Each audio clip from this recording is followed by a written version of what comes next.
nas nossas últimas mensagens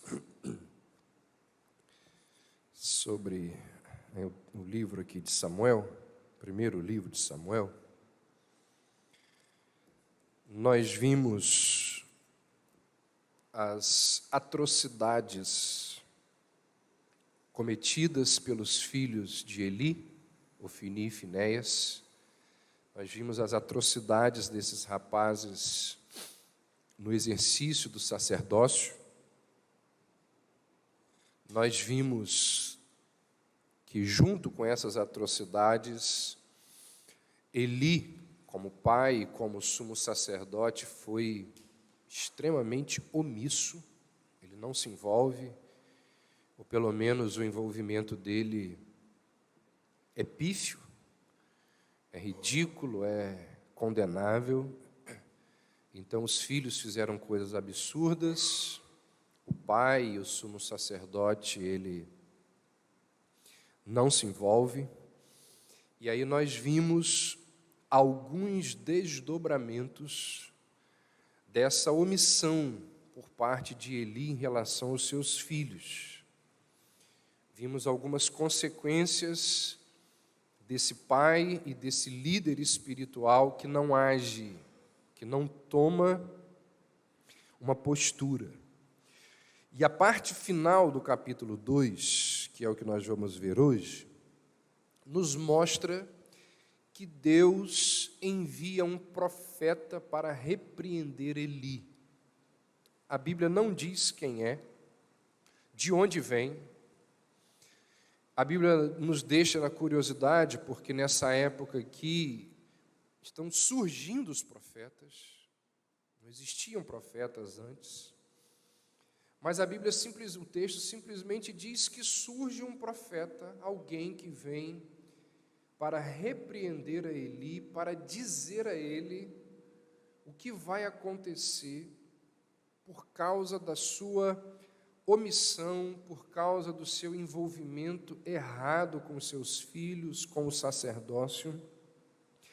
Enfim, ele vem e ele decreta, ele traz uma sentença gravíssima, severa contra Eli, contra os seus filhos e contra a descendência de Eli. Ele vai dizer, olha, a sua missão fortaleceu a impiedade, as práticas erradas dos seus filhos. Ele vai dizer, se um homem não cumpre o seu dever, e através da sua negligência, através do seu desleixo, ele contribui para que a impiedade prolifere, esse homem pode esperar juízo da parte de Deus, porque é o que vai acontecer. Então essa é a sentença, é aquilo que esse profeta vai dizer a Eli mediante as coisas que Eli não fez, deveria ter feito e não fez. Vamos ler aí então o texto, 1 Samuel capítulo 2, a partir do verso 27. Veio um homem de Deus a Eli e lhe disse, assim diz o Senhor, não me manifestei, na verdade, à casa de teu pai, estando os israelitas ainda no Egito, na casa de Faraó?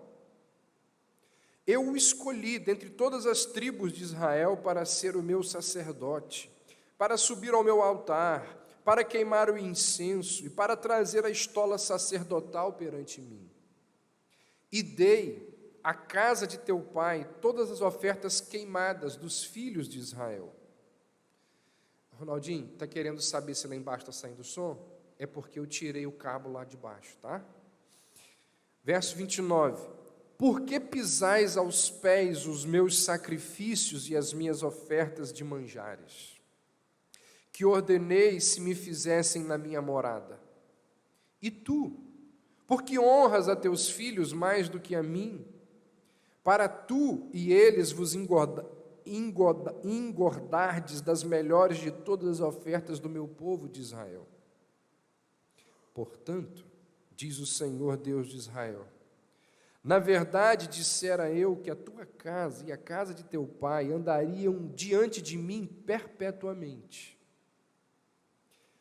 Porém agora, diz o Senhor, longe de mim tal coisa, porque aos que me honram honrarei, porém os que me desprezam serão desmerecidos. Eis que vem dias em que cortarei o teu braço e o braço da casa de teu pai, para que não haja mais velho nenhum em tua casa. E verás o aperto da morada de Deus. Há um tempo com o bem que fará Israel, e jamais haverá velho em tua casa. O homem, porém, da tua linhagem, a quem eu não afastar do meu altar, será para te consumir os olhos e para te entristecer a alma. E todos os descendentes da tua casa morrerão na flor da idade. Ser-te-á por sinal o que sobrevirá a teus 2 filhos, Ofni e Finéias. Ambos morrerão no mesmo dia.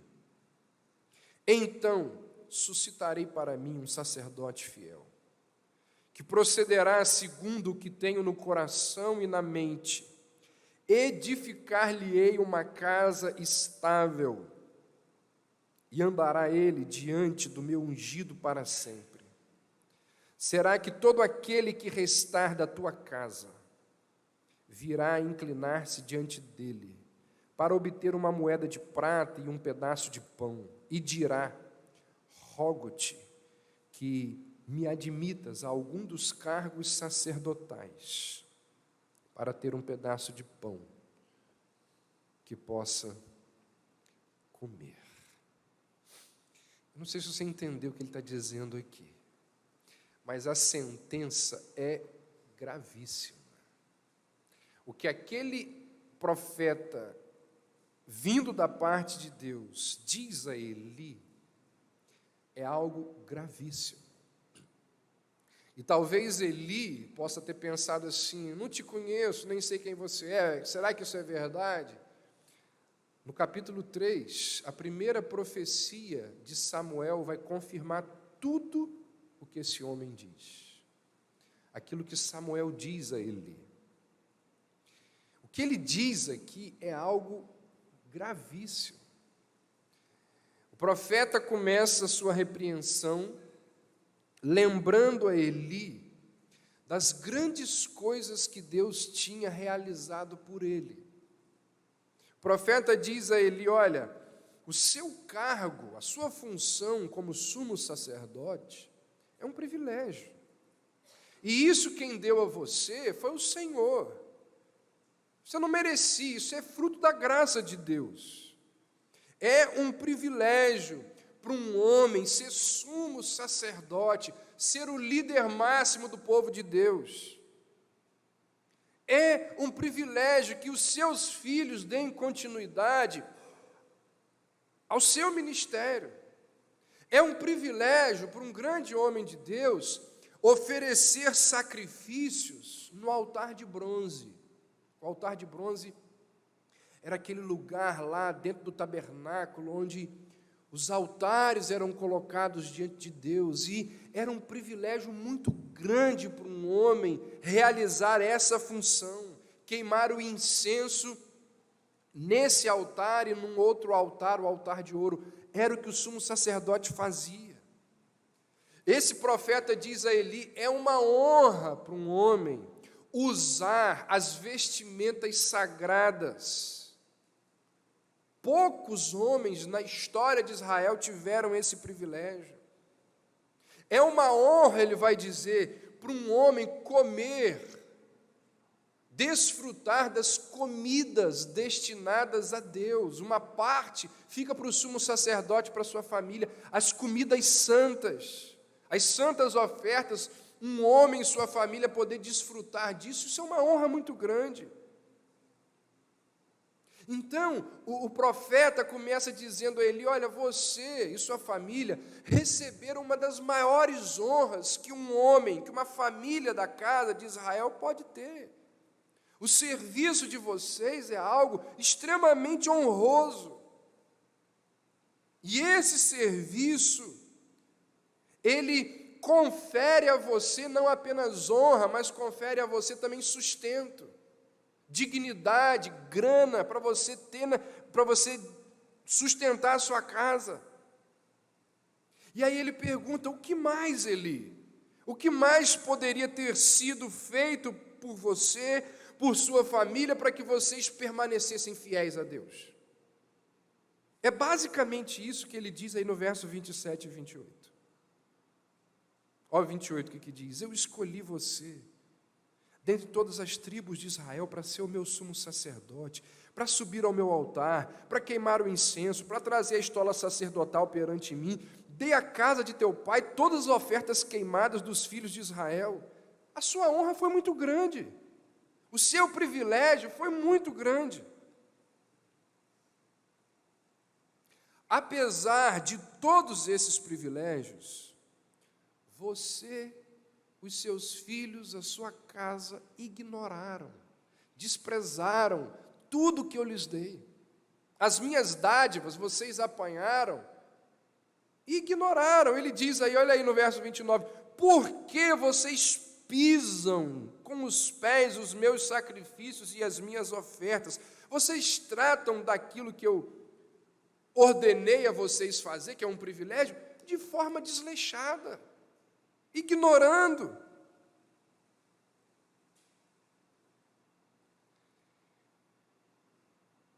E aí ele diz: por causa da forma como vocês trataram os privilégios que eu dei a vocês, prepara o lombo,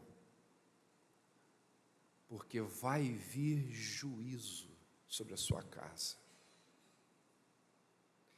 E essa é uma verdade, é um princípio presente aqui no texto, ao qual nós devemos estar muito atentos.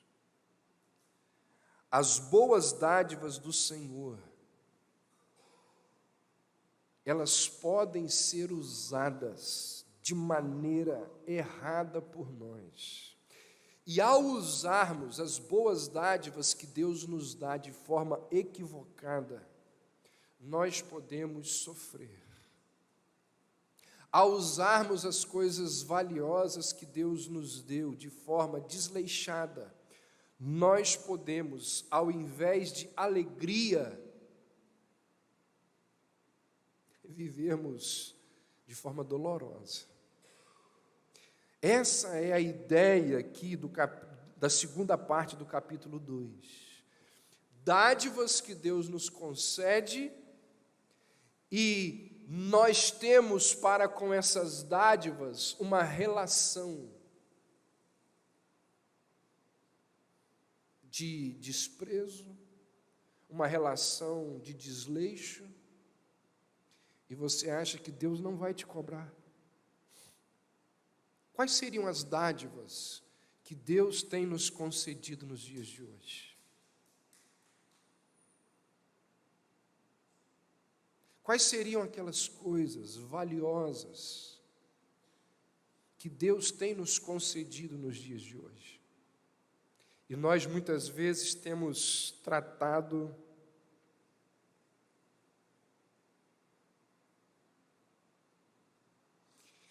a questão maior, é esta, mas essa ideia, a questão maior dessa parte final do capítulo 2 é esta, mas isso fica muito claro no verso 29, olha o que é dito aí. Deus, através do profeta, vira para Eli e diz: por que honras a teus filhos mais do que a mim? Quando você permite que os teus filhos venham a transgredir o sacerdócio, e você não faz nada a eles, e você não os tira do poder, você está dando a eles uma honra acima da minha. Eli era responsável por aquilo que os seus filhos faziam. Por quê? Porque ele não tomava uma atitude em relação a eles. Ele era o pai, ele era o pastor principal da igreja, digamos assim. E tolerar o pecado e não tratar com severidade o pecado é o mesmo que fazer parte da transgressão, que tomar parte dessa transgressão. E como sumo sacerdote, Eli possuía a autoridade de disciplinar os filhos, mas ele se recusou a fazê-lo. Então, quando nós vemos uma coisa errada e a gente não age,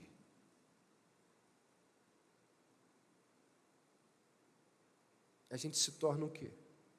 Cúmplice. E Paulo vai dizer a Timóteo, lá na primeira epístola que ele escreve a Timóteo, ele vai dizer lá no capítulo 5, verso 22, não te tornes cúmplice do pecado de outrem. Lembra que a epístola a Timóteo é uma epístola pastoral. Paulo está dizendo, Timóteo, quando você estiver exercendo o ministério, se você visualizar pecado na igreja e fingir que você não está vendo, vai cair sobre você. Porque você estará se tornando cúmplice. Pecado na igreja tem que ser tratado. Então vai lá e trate. Se você não tratar, você vai se tornar cúmplice. Então, se Eli estivesse preocupado somente com a glória de Deus, Eli teria censurado os seus filhos, teria chamado os filhos ao arrependimento. Caso os filhos tivessem se recusado a mudar os seus maus caminhos, Eli teria tirado os filhos da função e teria colocado outros sacerdotes no lugar deles. Mas o fato que o texto nos diz é que Eli honrava muito mais os seus filhos do que a Deus. Será que isso continua acontecendo hoje em dia? Será que existem pais, não necessariamente sacerdotes, porque aqui não se aplica somente a sacerdotes, se aplica a todo mundo que honra mais o filho do que a Deus? Será que existem pais que permitem que a maldade dos seus filhos, o pecado dos seus filhos, a vida errada dos seus filhos prevaleça? E eles simplesmente ignoram, deixam para lá, não têm coragem, não os castigam. E quando não fazem isso, eles estão honrando mais aos filhos do que a Deus. Porque a Bíblia diz assim: não faça isso. O pai está vendo o filho fazer isso.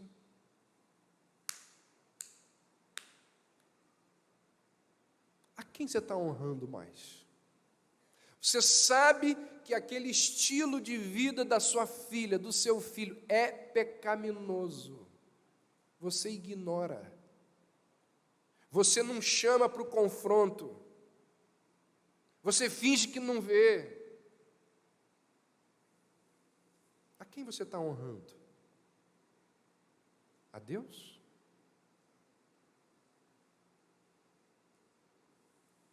Irmão, irmã,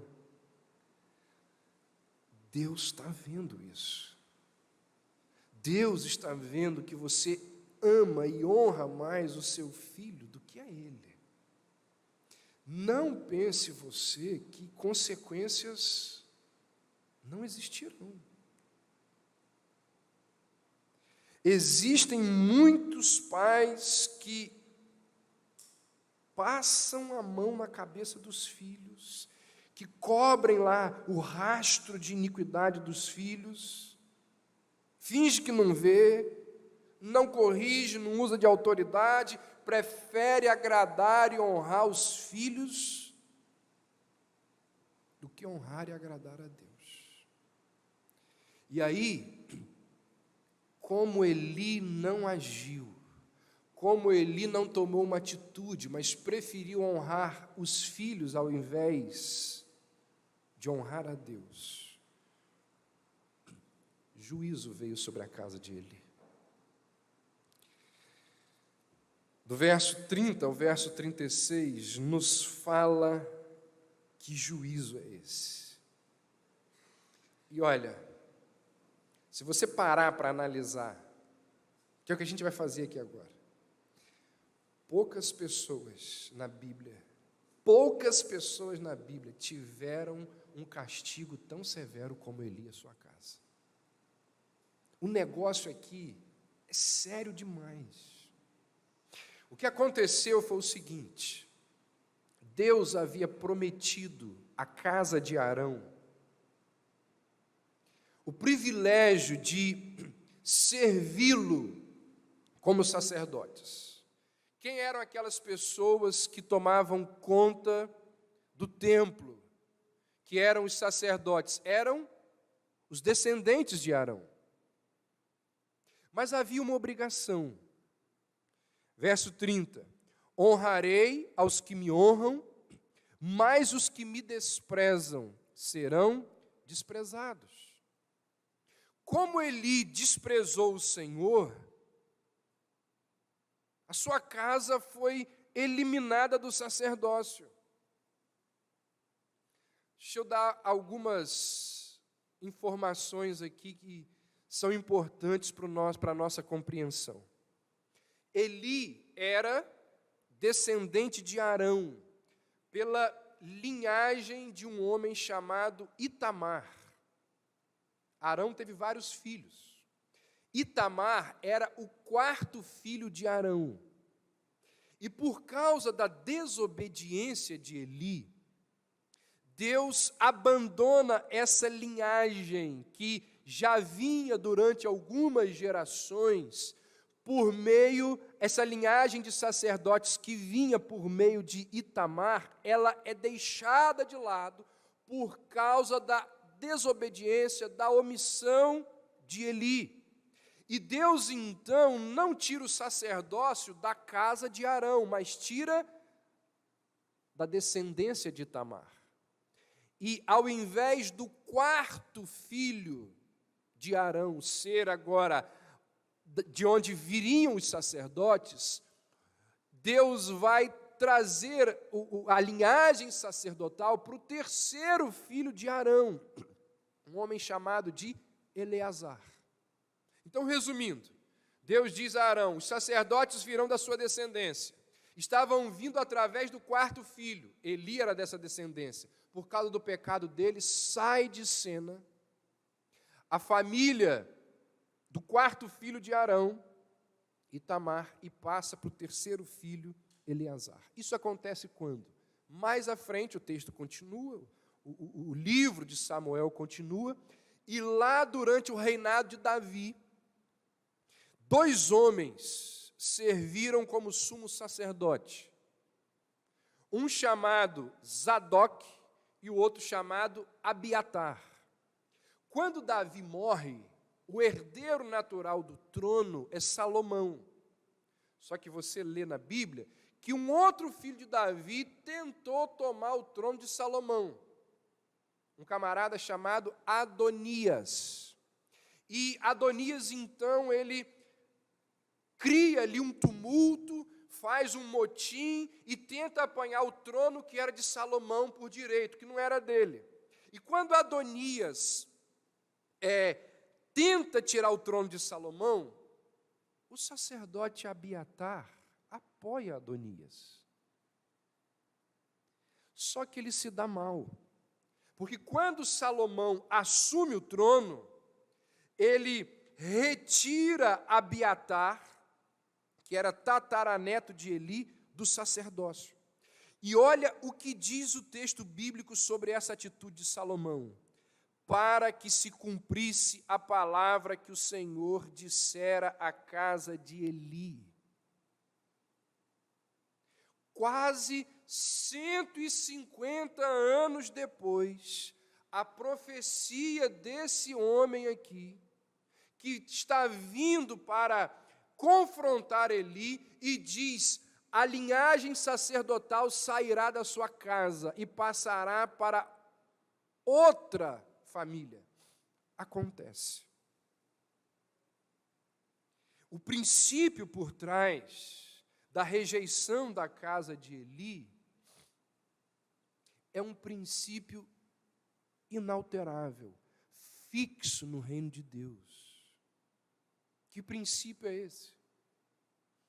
Enquanto o mundo, de modo geral, honra aqueles que servem a sua causa, Deus promete honrar aqueles que estimam a sua glória.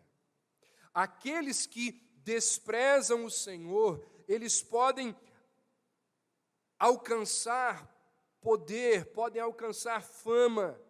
No entanto, por terem desprezado o Senhor, virá, o dia da retribuição virá. E cada déspota, e cada político corrupto, e cada pastor corrupto, e cada homem corrupto, um dia haverá de acertar as contas com Deus. É o princípio aqui. Eli está dizendo àquele profeta: o juízo virá.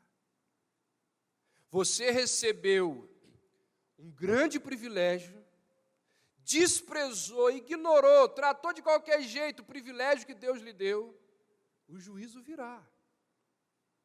Você, a sua linhagem não mais servirá a Deus, vai passar para outra família. Os seus filhos, olha o que vai acontecer com os seus filhos. Não só o Ofni e Finéias vão morrer logo depois, mas os descendentes de Eli, olha o que vai acontecer com os filhos, com a linhagem de Eli. O profeta diz assim: nunca mais nenhum deles chegará à idade adulta. Não existirá mais homens idosos na casa de Eli. Olha como que essa questão é enfatizada pelo profeta na repreensão que ele faz a Eli. Olha aí no verso 31. Não haverá mais nenhum idoso na sua família. Verso 32. Na sua família ninguém alcançará idade avançada. Algumas versões dizem: jamais haverá velho em tua casa. Verso 33, todos os seus descendentes morrerão no vigor da vida. Verso 31, 32 e 33, a sequência a sentença se repete. Isso significa que, conquanto a família de Eli não fosse completamente extinta, essa família nunca seria importante, jamais seria importante, porque quando alguém começasse a se destacar, morte. Quando alguém começasse a crescer, óbito. Quando os membros da família de Eli começassem a construir a sua vida, seriam eliminados da terra. Gente, o juízo aqui é muito severo. Deus está dizendo para Eli: não tem mais ninguém, o sacerdócio não vai mais ficar na sua casa, já tirei. Segundo juízo, não vou destruir a sua casa completamente, não. Mas quando o pessoal começar a crescer, deu 18 anos, morre. Não vai ter gente importante na sua casa, porque antes de se tornar importante, eu mato. Você já parou para pensar que poucas coisas na vida são tão difíceis de entender ou de se assimilar como a morte de pessoas jovens? Você vai no enterro de um jovem, 18 anos, 23 anos, todo mundo ali traumatizado. Por quê? Porque ele tinha uma vida pela frente, sonhos, planos. As conversas no velório de um jovem é assim: meu Deus, quantos planos, quantos sonhos, quanta vida pela frente. E parece que a dor é maior do que a dor do óbito de uma pessoa com 60, 70 anos. Porque uma vida colhida prematuramente é muito duro. E Deus está dizendo para Eli: olha, o que vai acontecer com a sua descendência daqui para frente é que todo mundo vai morrer, no auge, na flor da idade. Há um comentário bíblico de um homem muito respeitado, chamado Matthew Henry. E Matthew Henry cita no seu comentário um escritor judeu, respeitado pelo povo judeu. Esse escritor judeu, diz Matthew Henry, nos seus escritos, ele diz que em Jerusalém existia uma família cujos filhos raramente passavam de 18 anos. E a família foi extinta por causa disso. E quando foi feita uma pesquisa, foram pesquisar, porque aquilo era uma coisa assim, ninguém entendia aquilo. Foram pesquisar e descobriram que essa família vinha da descendência de Eli. Eu não sei se isso é verdade, mas o Matthew Henry cita como de fato tem acontecido. Você já imaginou uma situação dessas? As pessoas da sua casa, todas elas morrem na juventude. Verso 31, vou ler de novo, porque talvez você nunca tenha visto isso na Bíblia, nunca tenha lido essa história. Está aqui, ó, verso 31. Não haverá mais nenhum idoso na sua família. Verso 32, na sua família ninguém alcançará a idade avançada. Verso 33, todos os seus descendentes morrerão no vigor da vida. Repetindo, Eli recebe um grande privilégio, versos 27 e 28. Deus está dizendo: Eli, eu te dei um dos maiores privilégios que um homem pode ter. Ser o sacerdote do meu povo, o líder máximo da minha nação. Você pegou esse privilégio e fez o que com ele, Eli? Jogou no lixo. Verso 29 diz: você pisou nas ofertas. Você tratou de qualquer jeito as minhas ofertas. Você foi desleixado com aquilo que eu te dei. Você ignorou o privilégio. Por causa disso, a sua família não vai mais ser, ninguém mais vai fazer parte do sacerdócio. Tirei o privilégio, porque eu honro aquele que me honra. Quem me despreza, eu desprezo. Segundo, daqui para frente, todos os seus filhos, ninguém vai passar da juventude. Vai morrer todo mundo quando estiver crescendo, quando estiver construindo a vida, óbito. Tem mais. Terceiro, os problemas não pararam por aí. Ele diz assim: aqueles que tiverem o pouco tempo de vida, os seus filhos vão viver pouco. E o pouco que eles tiverem aqui em vida, vai ser diante de muita dificuldade. Verso 31. Eliminarei a sua força e a força da sua família. Verso 32. Você verá aflição na minha habitação. Agora olha o verso 30.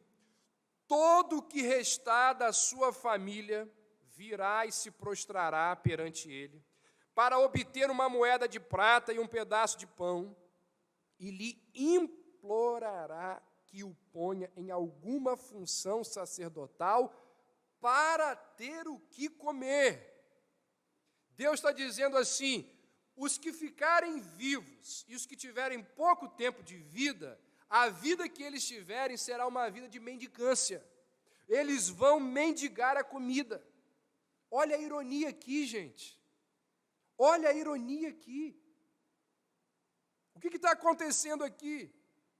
Se você se lembra, quem eram os filhos de Eli? Eram aqueles que, durante a vida deles, sempre comeram os melhores pedaços de carne. Os filhos de Eli eram aqueles que, Ofni e Finéias, que sempre tiveram acesso à carne mais gostosa, a melhor alimentação. Daqui por diante, a sua descendência vai mendigar o pão. Daqui para frente, a sua descendência vai passar fome. Aqueles que não se contentavam com iguarias, eles vão ter que lutar por migalhas. O juízo aqui é muito severo. 3 sentenças gravíssimas. Perdeu o privilégio do sacerdócio, vai morrer todo mundo jovem e até morrer vai mendigar o pão. Trazendo para a nossa realidade e não saindo do texto bíblico. O desprezo de Eli, que trouxe sobre ele e sobre a sua casa juízo severo de Deus, se trata de quê? O desprezo de Eli era em relação a quê? A coisas espirituais, a questões espirituais, mais especificamente, a questões de adoração. A questões de adoração. Sabe aonde tudo isso nos leva? Meu irmão, minha irmã, não trate com desprezo as coisas do Senhor. Não seja relapso, indolente, sem reverência com as coisas de Deus. Não apresente ao Senhor um culto das suas sobras.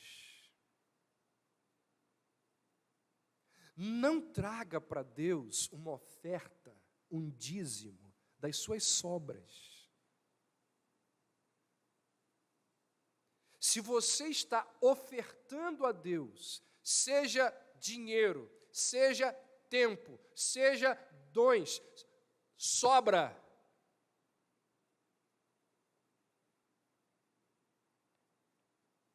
Trema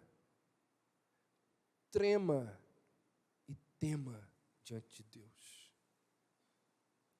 Tratar as coisas espirituais de forma desleixada é algo seríssimo. Não brinque com questões espirituais. Não brinque, isso é muito sério. Deus leva essas questões muito a sério. Se você não leva, ai de ti. Alguém uma vez fez uma comparação muito apropriada, muito interessante, da nossa relação com o sagrado. Alguém disse que a relação do crente com o sagrado é como manusear nitroglicerina. Nitroglicerina é aquele composto químico explosivo, resultado da combinação de carbono, oxigênio, hidrogênio e nitrogênio.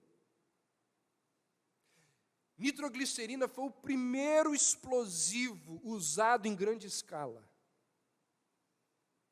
E é um composto que exige ali no seu manuseio, muito cuidado, porque ele é muito instável. E um pequenino frasco, se for manuseado de maneira displicente, de maneira equivocada, explode na sua cara, ou na cara de quem está ali manuseando. Existem algumas coisas nas nossas vidas que, quando nós mexemos errado, se a gente trata de qualquer jeito, de forma displicente, essas coisas causam danos irreparáveis. O sagrado é uma delas. É porque a gente, às vezes, não consegue enxergar, não consegue perceber. Nós não temos discernimento para poder perceber que muitas coisas que acontecem nas nossas vidas é porque nós estamos lidando e manuseando com as coisas de Deus, com o sagrado, de qualquer jeito. Existem consequências. Muitas pessoas lidam de forma displicente com o sagrado, achando que não haverá consequências. Pergunta para Nadab e Abiú. Conhece a história deles? Devia conhecer. Sabia que está na Bíblia? Sabia que a Bíblia tem uma história de dois homens chamados Nadab e Abiú? Pergunta para Nadab e Abiú se relacionar-se com o sagrado de qualquer jeito traz consequências. Leia lá a história deles. Tem um outro camarada chamado Uzá. Lembra de Uzá? Pergunta para Uzá se lidar com o sagrado, sem conhecer o sagrado, mesmo com a melhor das intenções, pergunta se não tem consequências. Uzá, diz a Bíblia, viu que a arca do Senhor era para ser carregada por 4 homens com varetas que eram colocadas nas argolas. Resolveram colocar a arca na carroça. A carroça começou a trepidar, a arca ia cair. Uzá veio com toda boa intenção segurar a arca para ela não cair. Fulminado na hora, porque não podia encostar na arca. Lidou com o sagrado com a melhor das intenções, sem conhecer o sagrado, fulminado. Lide com o sagrado de qualquer jeito. Pergunta para Ananias e Safira se existem implicações para aqueles que lidam com o sagrado de qualquer jeito. O que Deus está dizendo para Eli é o seguinte: você tratou as minhas coisas, Eli, de forma desleixada. Você lidou comigo de qualquer jeito, achando que não vai ter consequência. Fora, sai fora da minha linha, do serviço sacerdotal. Sua descendência, ninguém vai crescer. E os que ficarem vivos vão mendigar o pão. As dimensões do sagrado, quando tocadas displicentemente, sem autorização, sem conhecimento, têm consequências. Eu sei que eu estou sendo muito simplório, porque a questão aqui envolve muito mais do que eu vou falar. Mas certamente que essa é uma questão importante. O que eu quero dizer? Não se acostume com o momento de culto. Tem gente que se acostuma com esse momento aqui e acha que pode simplesmente tratar esse momento aqui como se fosse qualquer outro. Irmãos, isso aqui, ao longo da história da igreja, o que acontece nesse momento aqui é tratado com solenidade, por igrejas sérias, porque entendem que esse momento aqui é um momento solene. às vezes, ou muitas vezes, por nós virmos a um local como esse, toda semana a gente acha que isso aqui é normal. Não trate com normalidade o momento do culto, o local do culto. Aqui é um momento solene, sério.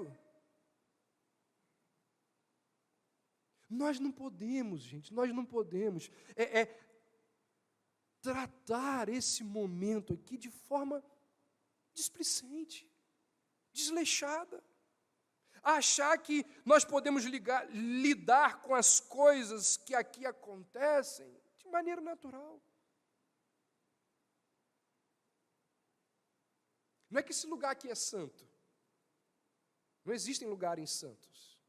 Mas ele torna-se santo quando nós aqui estamos fazendo o que nos propomos a fazer. É solene. Deve ser tratado com reverência. Se você fica aí, eu não sei, você pode estar olhando o esboço, mas você também pode estar olhando o Facebook, o WhatsApp. Meu irmão, olha só, você está diante de Deus. Deus está te vendo. Isso aqui é sério. Culto que nós ofertamos a Deus não é momento de você estar em WhatsApp. Não é momento de você estar olhando o Facebook. Não trate de forma desleixada as coisas de Deus. Eu sei que esses exemplos que eu estou dando aqui, eles são ínfimos, perto do que significa a nossa relação com Deus. Porque a questão é muito maior, é muito mais séria, envolve o nosso dia a dia, envolve o nosso emprego, envolve as nossas relações familiares, mas envolve aqui também. Deus está dizendo para Eli: você tratou as minhas coisas de qualquer jeito, de forma desleixada, cai fora do sacerdócio, os seus filhos daqui para frente, a sua descendência, não passa dos 18. E aqueles que ficarem vivos vão mendigar o pão. As dimensões do sagrado, quando tocadas displicentemente, sem autorização, trazem consequências, sequelas, resultados trágicos. Quando Josué se encontra lá, lembra daquela história? A gente viu isso há uns 2 anos atrás. Josué está com o povo para entrar na terra prometida, e a primeira cidade que Josué tinha que invadir era a majestosa Jericó. E diz o texto que Josué deixa o acampamento e vai de forma solitária ali olhar os muros de Jericó. Ainda não tinha sido dada a Josué a estratégia de como ele ia derrubar aqueles muros, é dado naquele momento. Então ele vai ali, como um militar que era, ele vai olhar os muros de Jericó para ver, traçar planos, estratégias para a invasão. E quando ele está ali, olhando para os muros, o anjo de Deus chega. E é ali que o anjo do Senhor diz a Josué: você vai fazer isso, isso, isso e isso. Mas antes do anjo dizer, você vai fazer isso, isso e isso, antes do anjo abrir diálogo com Josué, o anjo vira para Josué e diz assim: tira as sandálias dos seus pés. Porque nesse momento, a terra que você está pisando, ela é santa, porque eu estou aqui. Tenha reverência para comigo. E entenda quem é você e quem eu sou. Depois nós vamos dialogar. Ele diz a Josué a mesma coisa que Deus disse a Moisés, anos antes. Irmãos, nós deveríamos, por temor a Deus, diante de quem nós vivemos, todo o tempo e em todo lugar, andar descalços. Nós deveríamos viver todo o tempo, em todo lugar, descalços. Na mesa com a família, no diálogo com o filho, com a filha, no serviço que nós prestamos ao próximo, no momento de lazer, de prazer, de divertimento. Principalmente no momento de culto. Nós deveríamos viver descalços. Todas as coisas estão relacionadas ao mundo espiritual, mas existem algumas que são explícitas. Existem algumas que são explícitas. E estas nós devemos tratar com reverência, com compromisso. Não se esqueça disso. Mexer com o sagrado é como manusear nitroglicerina. Precisa de cuidado, de sabedoria, de prudência no trato com aquilo dali. Se a gente vai manusear de qualquer maneira, explode e traz consequências irreversíveis.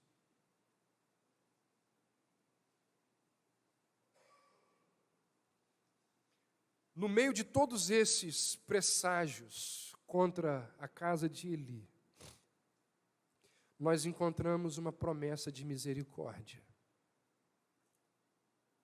Não para Eli, para Israel. Verso 35.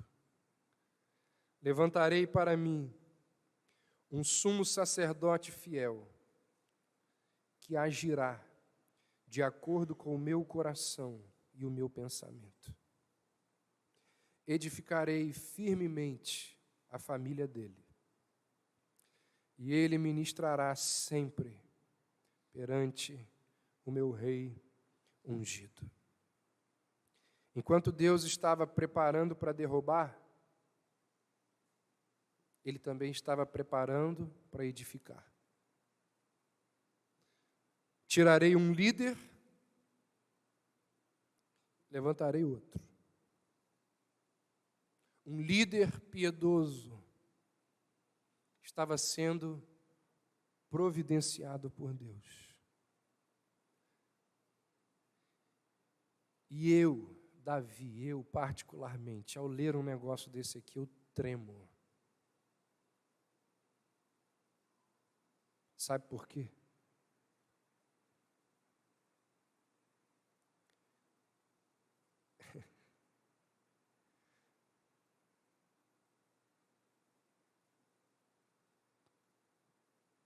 Porque o importante é o ministério e não o ministro.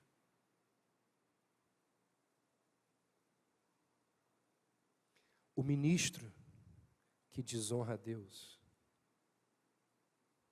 Deus faz assim, ó.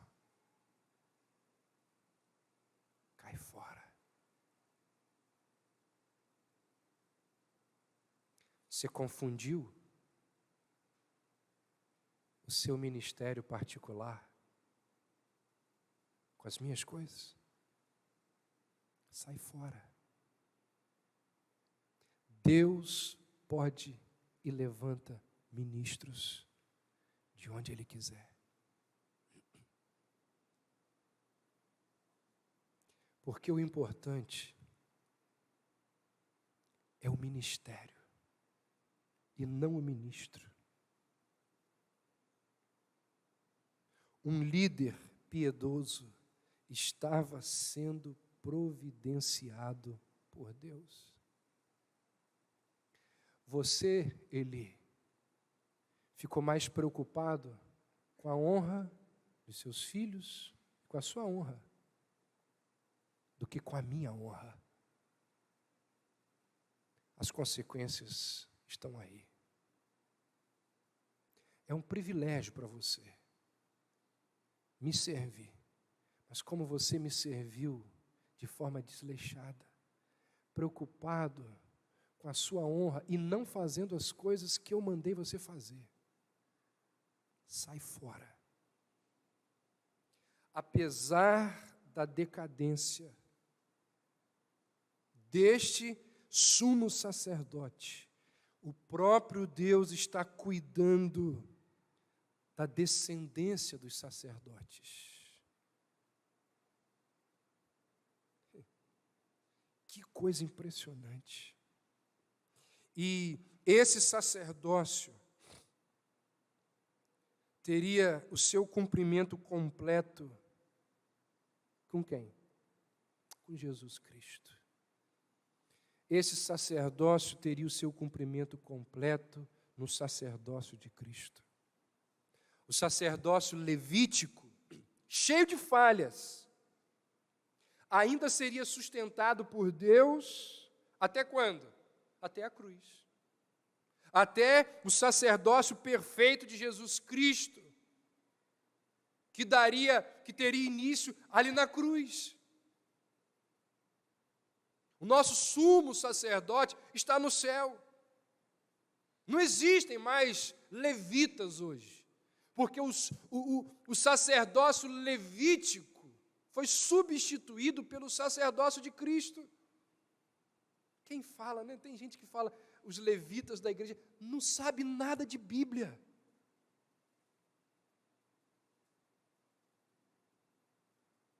Vale a pena ler o capítulo todo, mas por causa da nossa hora, nós vamos ler apenas, abra aí por gentileza, apenas o finalzinho aí do capítulo 7 de Hebreus.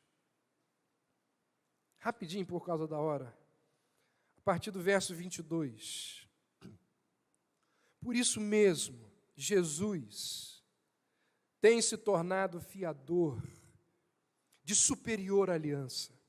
Ora, aqueles que são feitos sacerdotes em maior número, porque são impedidos pela morte de continuar, este, no entanto, porque continua para sempre, tem o seu sacerdócio imutável.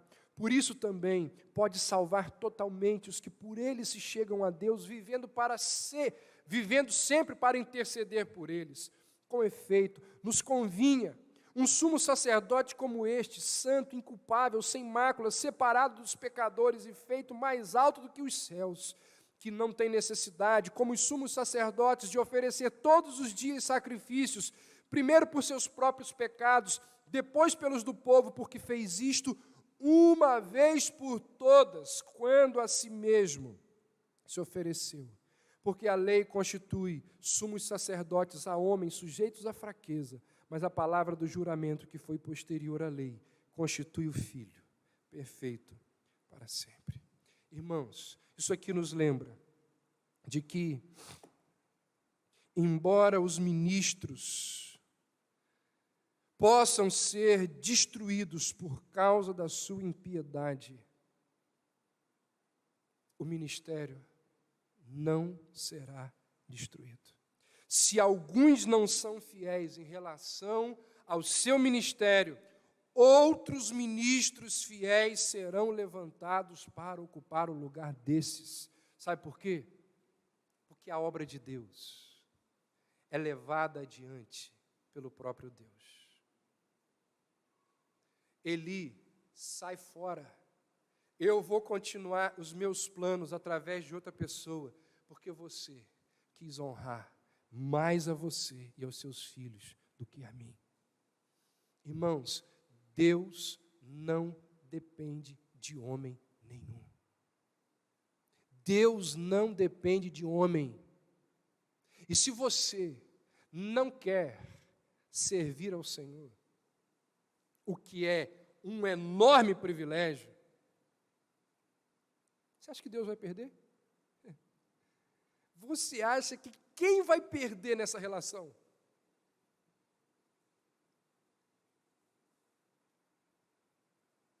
É um privilégio nosso. Eli, Ofni e Finéias não entenderam isso. É um privilégio nosso transmitir ao mundo o caráter de Deus. E felizes aqueles que fazem isso de forma fiel. Porque, como nós vamos ver no decorrer da vida de Samuel, da mesma forma que Deus despreza quem o despreza, Deus honra aqueles que o honram. Deus traz bênçãos infinitas sobre aqueles que o honram de forma fiel. O mesmo autor aos Hebreus vai dizer: Deus não é injusto para se esquecer das obras que fielmente nós exercemos em seu nome. Então eu encerro dizendo: não trate o sagrado de qualquer jeito. Honre ao Senhor da melhor forma possível, porque Ele disse a Eli, e está registrado aqui: honrarei aos que me honram, mas desprezarei, tratarei com desprezo aqueles que me desprezam. Que sentença, que advertência, que admoestação. Que Deus nos dê ouvidos atentos e corações receptivos à sua palavra. Vamos orar? Senhor Deus, ajuda-nos, a nós que somos tão pecadores. Ajuda-nos, a nós que somos tão oscilantes. Perdoa-nos, ó Deus, quando lidamos com as questões espirituais de qualquer jeito, sem reverência, sem compromissos, de forma desleixada. Abre os nossos olhos, ó Deus, para o risco que corremos, para a seriedade que é tratar as coisas do Teu reino de forma relaxadamente. Ajuda-nos, ó Deus, a sermos fiéis, a honrarmos ao Senhor mais do que honramos aos nossos filhos, ao nosso cônjuge, ao nosso emprego, ao nosso conforto. Ó Deus, não nos permita servir ao Senhor com as sobras. Que esta mensagem sirva de advertência a todos nós que aqui estamos. Ó Deus, que a Tua obra continue.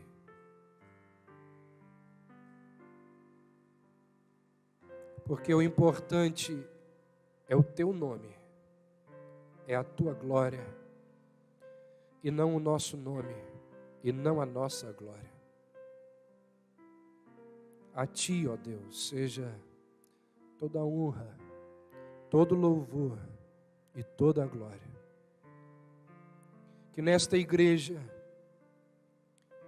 o sole deu glória seja sempre, sempre e sempre enfatizado, anunciado, defendido, proclamado. É o que nós te pedimos, em nome de Jesus.